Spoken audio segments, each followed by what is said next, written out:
ஆடி 18ஆம் பெருக்கன்று தங்கம் வாங்கலாமா, வெள்ளி வாங்கலாமா என்று யோசிப்பவர்கள் உண்டு. ஏனென்றால் எந்த ஒரு புனித காரியம் செய்தாலும் அது பன்மடங்காக ஆடிப் பெருக்கன்று பெருகும் என்பது ஐதீகம். அதன்படி தங்கம் வாங்கலாம் அல்லது வெள்ளி வாங்கலாம்.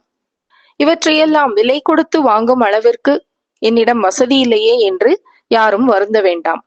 அதற்குத்தான் பார்க்கடலில் மகாவிஷ்ணுவும் மகாலட்சுமியும் குடிகொண்டிருக்கிறார்கள். ஆதலால் கடலில் உற்பத்தியாகும் உப்பை வாங்கலாம். ஏனென்றால் உப்பு மகாலட்சுமியின் அம்சம். நிலமகள் குடியிருக்கும் அரிசியும் வாங்கலாம்.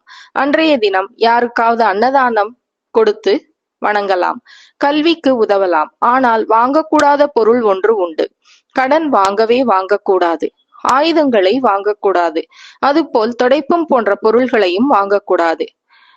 மங்கள பொருளான மஞ்சள் வாங்கலாம். மஞ்சளும் குண்டு மஞ்சளாக பார்த்து வாங்க வேண்டும்.